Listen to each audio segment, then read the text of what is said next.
अस्सलाम वालेकुम वरहमतुल्लाह। आज हम फर्स्ट ईयर से चैप्टर नंबर 2 उसके कंसेप्चुअल क्वेश्चन करने जा रहे हैं।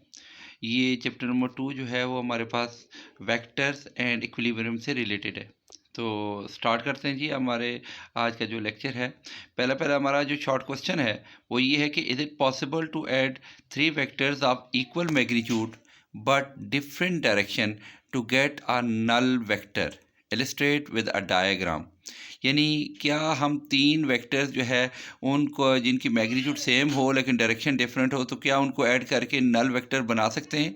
अगर बना सकते हैं तो आप डायग्राम बनाएं। तो इसमें पहले ट्रिक तो मैं ये बताऊं कि अगर इस तरह का क्वेश्चन आ जाए आपके पास तो इस क्वेश्चन में वो जब ये कह दे ना इलस्ट्रेट विद अ डायग्राम, इसका मतलब है कि कंफर्म है कि ये ऐसा हो सकता है। ठीक है, तो मतलब 90% तक इसमें येस का ही ऑप्शन बनता है। तो एनी हाउ हम जो है वो स्टार्ट करते हैं अपने आंसर को। तो पहले तो ये आंसर है yes, it is possible to add 3 vectors of equal magnitude to get zero resultant, यानी नल वेक्टर ज़ीरो रिजल्टेंट होगा। इसकी डायग्राम आपके सामने है कि हमारे पास ए बी और सी 3 वेक्टर्स हैं, तीनों की मैग्नीट्यूड बराबर है, तो ये क्लोज फिगर बननी चाहिए। अगर क्लोज फिगर बन रही है तो इसका मतलब ये है, आप देखें ए का हेड बी की टेल के साथ जुड़ा हुआ है, बी का हेड जो है वो सी की टेल के साथ जुड़ा हुआ है और सी का हेड ऑटोमेटिकली ए की टेल के साथ जुड़ गया है। तो अब हमारे पास जो रिजल्टेंट है वो tail of the first to the head of last vector है। टेल ऑफ फर्स्ट का मतलब है ए और हेड ऑफ लास्ट वेक्टर मतलब सी, वो पहले से जुड़े हुए हैं, तो इसका मतलब रिजल्टेंट वेक्टर इसमें कोई नहीं बनेगा। तो इसकी रीज़न भी यही है कि if 3 vectors of equal magnitude are oriented such that they form a close figure, here in this case is equilateral triangle, तो फिर ऐसी सूरत हाल में हमारे पास क्या होगा, then the resultant will be a null vector as shown in the figure. तो ये हमारे पास आ जाएगा। नेक्स्ट हमारे पास जो क्वेश्चन है वो नेक्स्ट क्वेश्चन हमारा आ जाता है, the magnitude of the 3 vectors are 2, 3 and 5 metre respectively. Magnitude vectors के कितने, 2, 3 और 5 respectively. The direction are at your disposable, ये हमारी डायरेक्शन हमारी मर्जी के मुताबिक है। Can this vector be added to yield zero, illustrate with diagram. Same उसी तरह क्वेश्चन है, फ़र्क क्या है उसमें, तीनों के तीनों वेक्टर्स को इक्वल क्या है कि उसने कहा था कि आप जो है वो नल वेक्टर बनाएं। अब की दफ़ा वो तीनों वेक्टर्स की मैग्नीट्यूड को डिफरेंट कह रहा है, कि वो कह रहा है 2 मीटर, एक को 3 मीटर, एक को 5 मीटर। तो कहता है कि क्या इस तरीके से भी जो है वो रिजल्टेंट हो सकता है? तो बिल्कुल हो सकता है जी।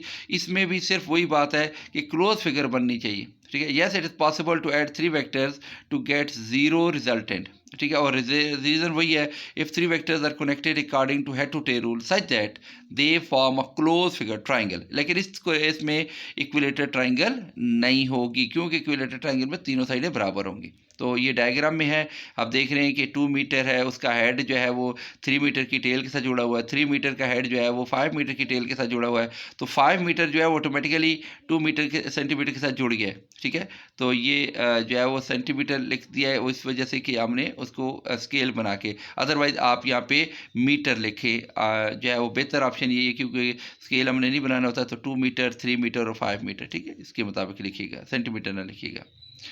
तो ये इसमें हमारे पास क्या चीज़ आ जाएगी, क्लोज फिगर की बात आ जाएगी। अब नेक्स्ट हमारा है question number 3, what units are associated with the unit vector I J and K. यानी आई जे और के की क्या यूनिट होगी, जब हम आई जे के को लिखेंगे तो उसकी यूनिट क्या होगी। तो basically I unit vector, J unit vector, ये जो है वो यूनिट वेक्टर्स हैं, और यूनिट वेक्टर जो होते हैं वो डायरेक्शन निकालने के लिए होते हैं।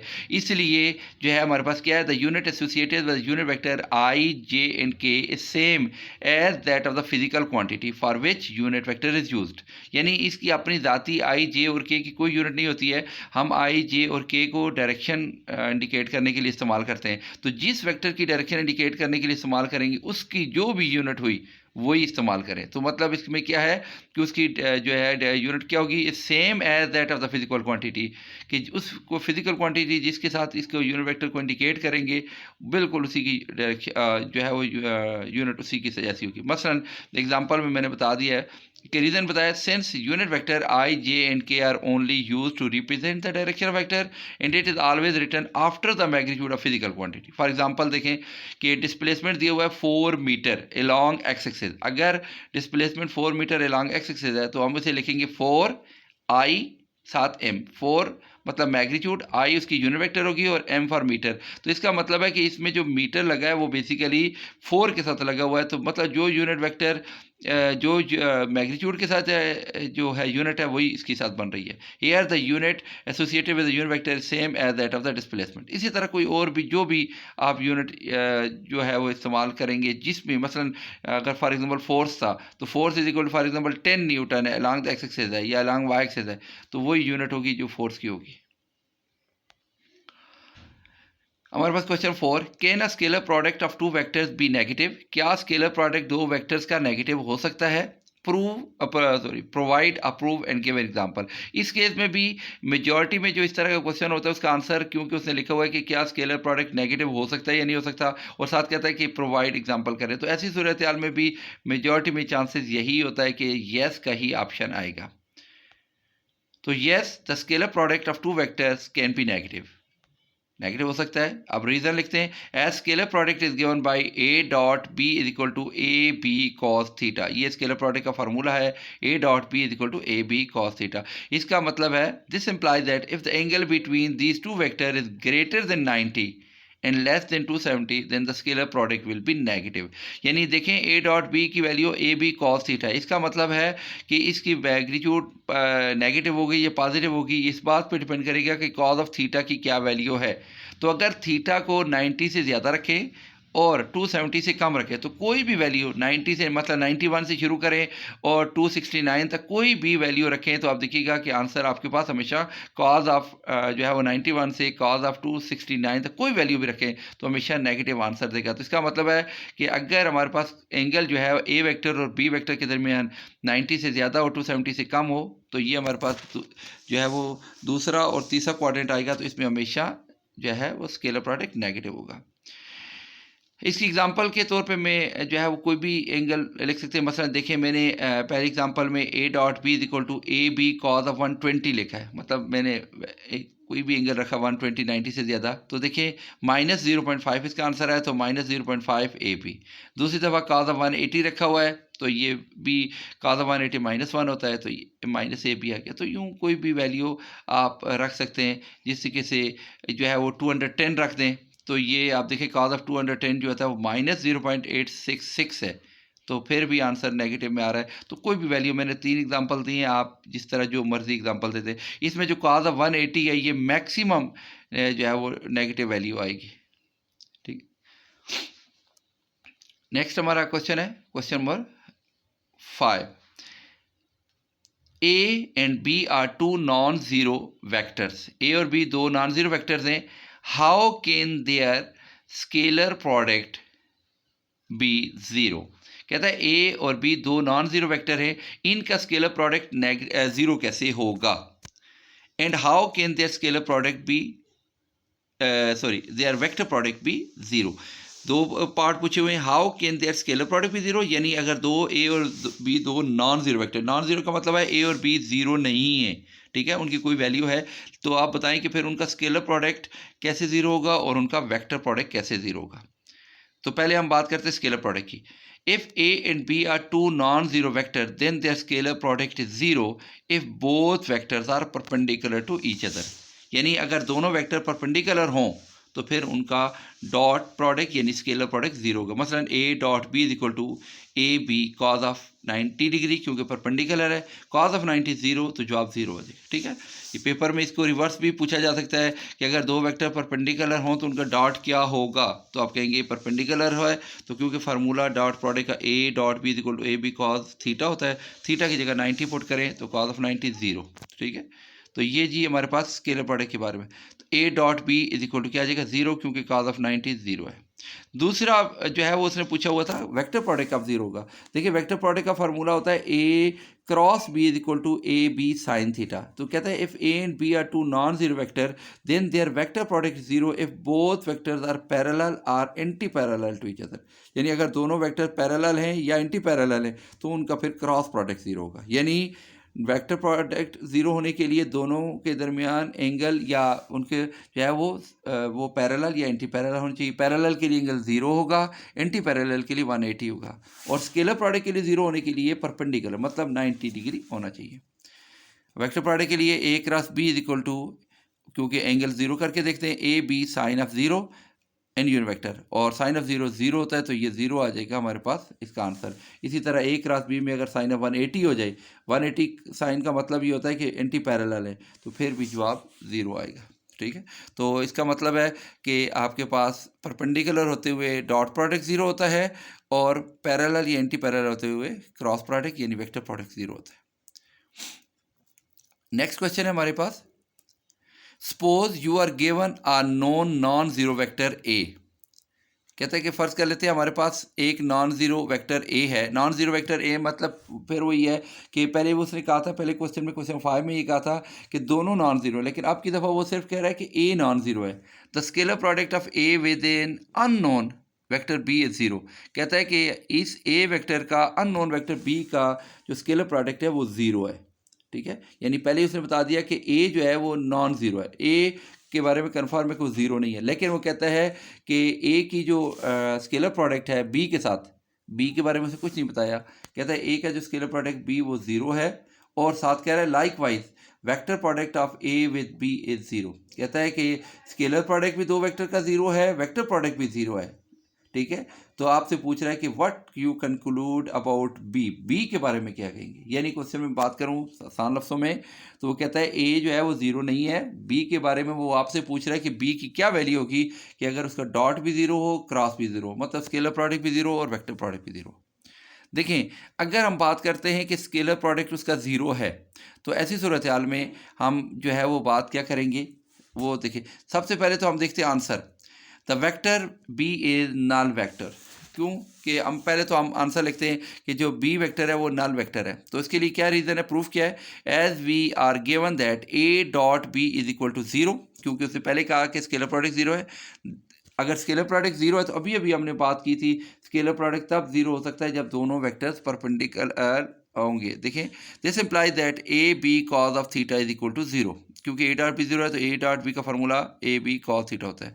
और कहता है कि this is possible that when A is equal to zero, ये तब होगा जब ए ज़ीरो हो सकता है, क्योंकि ए बी कॉस थीटा तीन चीज़ें मल्टीप्लाई होकर जवाब ज़ीरो हो रही है। तो इसका मतलब या तो ए ज़ीरो है, या बी ज़ीरो है, या फिर both factors are perpendicular to each other, जो अभी हमने बात की है।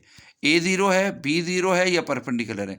ए के बारे में तो क्वेश्चन में स्टेटमेंट में लिखा हुआ है कि ए तो ज़ीरो नहीं है, इसका मतलब है बी भी ज़ीरो हो सकता है और दोनों परपेंडिकुलर भी हो सकते हैं। ये तो हमारे पास पहले ऑप्शन से है। यानी अगर उसे, क्योंकि क्वेश्चन में कहा था कि ए डॉट बी भी ज़ीरो है और ए क्रॉस बी भी ज़ीरो है। अब ज़रा ए क्रॉस बी की बात करते हैं। Also A cross B equal to zero, मतलब वेक्टर प्रोडक्ट भी ज़ीरो है। इसका मतलब ये हुआ कि A B sine theta zero है। ठीक है, और ए बी साइन थीटा मतलब तीन चीज़ें मल्टीप्लाई हो रही हैं, कौन कौन सी, ए बी और साइन थीटा। ये तब हो सकता है जब या तो ए ज़ीरो हो, this is possible when A is equal to zero, B is equal to zero, या दोनों वेक्टर्स पैरेलल या एंटी पैरेलल होंगे। अब देखें, अगर डॉट प्रोडक्ट ज़ीरो है तो इसका मतलब ये है कि जो है वो ए ज़ीरो हो सकता है, बी ज़ीरो हो सकता है, या दोनों परपेंडिकुलर हो सकते हैं। तो ए को तो कहीं ही ना, क्यों, ए तो ज़ीरो हो ही नहीं सकता। क्यों, ए के बारे में तो ऊपर क्वेश्चन में लिखा हुआ है। इसका मतलब है option A dot B zero तब होगा जब बी ज़ीरो होगा या दोनों वेक्टर परपेंडिकुलर होंगे।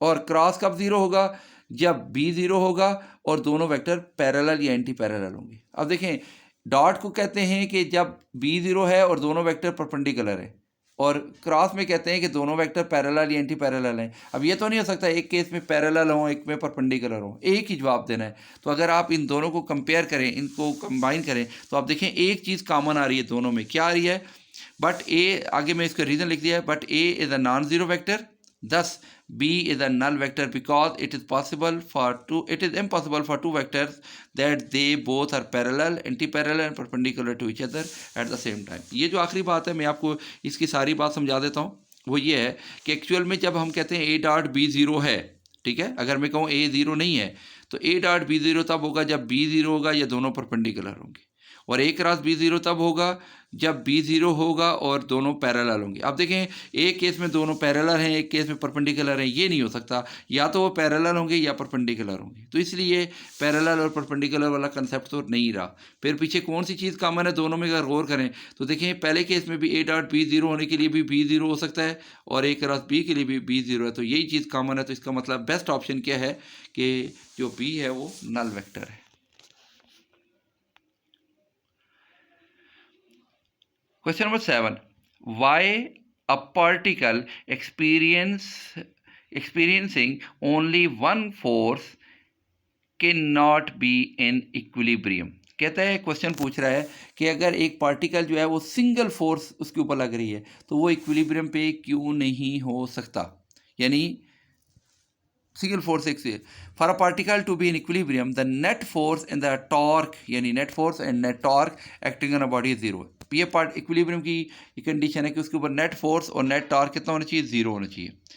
तो अब देखें, as the single force does not give resultant force and torque equal to zero, तो लाजी बात है। अब देखिए सिंगल फोर्स लग रही है तो सिंगल फोर्स में तो रिजल्टेंट फिर कभी जीरो नहीं हो सकता, ना जीरो रिजल्टेंट जीरो फोर्स होगा, ना ही टॉर्क उसका जीरो हो सकता है। तो इसका मतलब ये है कि क्योंकि इक्विलिब्रियम की कंडीशन है कि उसमें नेट फोर्स और नेट टॉर्क जीरो होना चाहिए। तो अगर एक ही फोर्स लग रही है तो ना तो उसके साथ कोई फोर्स कैंसिल हो सकती है, कुछ भी नहीं हो सकता। तो इसका मतलब ये हुआ कि सिंगल फोर्स का रिजल्टेंट ना तो रिजल्टेंट फोर्स जीरो होगा, ना ही रिजल्टेंट टॉर्क जीरो होगा। इसका मतलब बॉडी इक्विलिब्रियम में सिंगल फोर्स की वजह से कभी नहीं हो सकती, क्योंकि सिंगल फोर्स के लिए नेट टॉर्क और नेट फोर्स जीरो होना चाहिए, जो कि इस केस में नहीं बनता।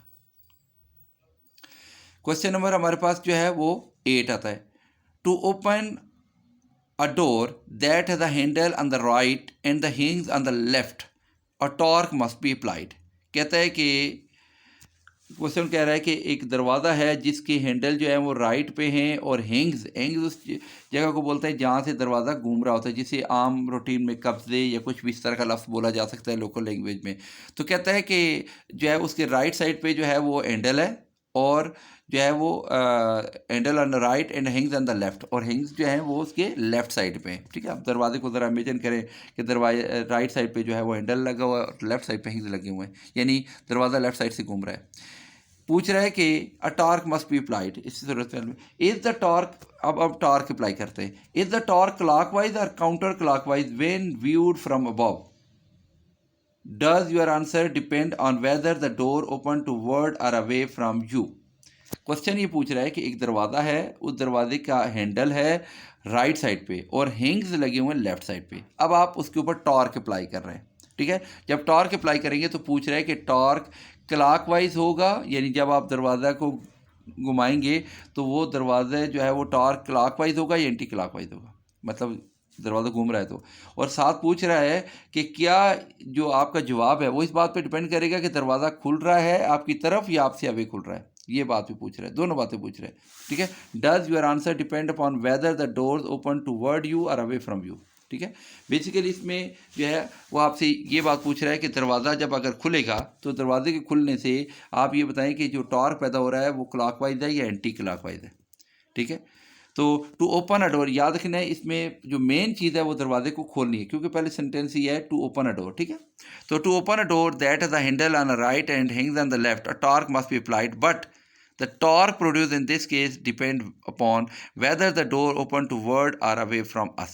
तो उसे पूछा था कि पहले तो ये बताएं कि अगर जब टार्क पैदा होगा तो वो टार्क जो है वो किधर, मतलब क्लॉकवाइज होगा या एंटी क्लॉकवाइज। तो हमारा आंसर क्या है कि टार्क इस बात पे डिपेंड करेगा कि आया कि दरवाज़ा खुल किधर है, हमारी तरफ खुल रहा है या हमसे अवे खुल रहा है। ठीक है, if the door open toward us then the torque is clockwise, अगर दरवाज़ा हमारी तरफ खुल रहा है तो फिर क्लॉकवाइज होगा, और अगर हमारे से अपोजिट है तो फिर एंटी क्लॉकवाइज है। आप अपने घर में भी एग्जांपल देख सकते हैं, आपके घर में आपने यकीनी बात है देखा होगा आपके पास जो है वो मेन दरवाज़ा होता है, वो अक्सर उसमें जो है वो जाली वाला दरवाज़ा होता है और अंदर जो है वो दूसरा दरवाज़ा होता है लकड़ी का। आप देखिएगा जाली वाला दरवाज़ा जो है वो बाहर की तरफ खुलता है, तो आप देखें कि उसको जब आप खोलेंगे तो वो हमारे पास जो है वो उस सूरत हाल में उसकी डायरेक्शन जो है वो टॉर्क उसका डिफरेंट है, और जो अंदर की तरफ खुलता है दरवाज़ा, ठीक है, एक जो अंदर की तरफ खुल रहा है वो क्लॉकवाइज और जो बाहर की तरफ खुलता है वो एंटी क्लॉकवाइज। इसका मतलब ये हुआ कि टॉर्क इस बात पे डिपेंड करेगा कि दरवाज़ा खुल किधर रहा है।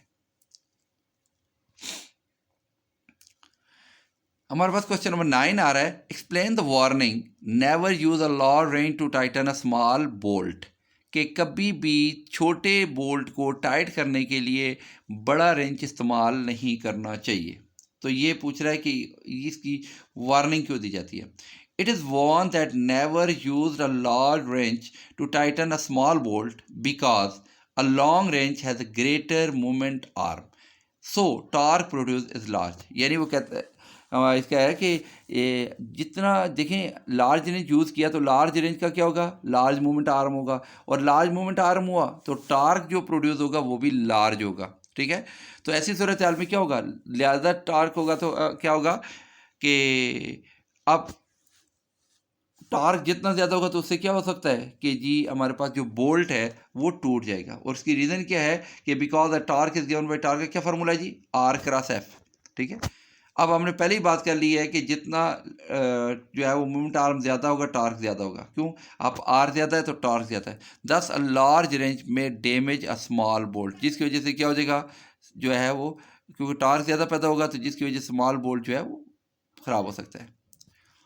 क्वेश्चन नंबर 10 है, a central force is one that is always directed toward the same point. कह रहा है कि सेंट्रल फोर्स वो फोर्स होती है जो हमेशा एक सेम पॉइंट पे लग रही है। के ना सेंट्रल फोर्स गिव राइज और टॉर्क अबाउट दैट पॉइंट, तो क्या सेंट्रल फोर्स जो है वो टार्क पैदा करेगी। तो पहली बात है कि central force does not produce torque, ये बहुत दफ़ा पेपर में एमसीक्यूज की फॉर्म में भी आता है, तो इस लिहाज से भी ख्याल रखिएगा। ठीक है, और रीज़न क्या है, देखिए सेंट्रल फोर्स हमेशा, वो पहली डिफिनेशन में बता दिए, क्वेश्चन की स्टेटमेंट में बताया हुआ है कि सेंट्रल फोर्स वो फोर्स होती है जो हमेशा एक सिंगल पॉइंट पे लग रही होती है या सेम पॉइंट पे लग रही होती है। तो रीज़न है central force is force that act toward the fix point that is toward the centre और ऑरिजिन। वो फिक्स पॉइंट कौन सा होता है जी, सेंटर या ऑरिजिन होता है। तो so for central force movement arm is equal to zero, लाजी बात है वो सेंटर पे लग रहा है तो इसलिए उसका मूवमेंट आर्म क्या हो जाएगा, जहाँ से बॉडी घूम रही है वहाँ पे मूवमेंट आर्म जीरो हो गया, और मूवमेंट आर्म जीरो हो जाए तो फिर टॉर्क जीरो हो जाएगा। ठीक है, मूवमेंट आर्म को आप एल के साथ भी डिनोट कर सकते हैं, आर के साथ भी डिनोट कर सकते हैं, इसलिए मैंने एक क्वेश्चन में एल के साथ डिनोट किया, एक में आर के साथ डिनोट किया, जो भी मर्जी है। तो यहाँ पे हमारे पास जो है, अगर मैं शॉर्टकट बात करूँ तो पहले तो आपका आंसर होना चाहिए कि टॉर्क पैदा नहीं होगा। और रीज़न क्या है कि क्योंकि सेंट्रल फोर्स जो होती है वो बिल्कुल सेंटर में लग रही होती है, और सेंट्रल में टॉर्क का जो सॉरी मूवमेंट आर्म ज़ीरो होता है, मूवमेंट आर्म ज़ीरो हुआ तो टॉर्क भी ज़ीरो हो जाएगा। क्लियर है, तो ये हमारा जो है वो क्वेश्चन नंबर जो है वो 10 का आंसर था। और इसी के साथ ही हमारे जो है वो आज का जो ये कंसेप्चुअल क्वेश्चन का चैप्टर नंबर 2 में कंसेप्चुअल क्वेश्चन जो भी हैं वो ख़त्म हो गए। तो अगर जो है वो आपको ये वीडियो जो है वो बेहतर लगे तो आप ज़रूर अपने दोस्तों के साथ शेयर करें, क्योंकि इसका जो है ताकि दूसरे बच्चों को फ़ायदा हो। और आप इसके साथ साथ ये भी आप ध्यान में रखिएगा कि जो साथ मैंने समझाया है इसीलिए है कि ताकि आपको जो है वो बेहतर एक्सप्लेनेशन मिल जाए, अदरवाइज़ आप जस्ट आप नोट्स इसके बना सकते हैं। ठीक है, thank you so much, thanks a lot for watching the videos, Allah Hafiz।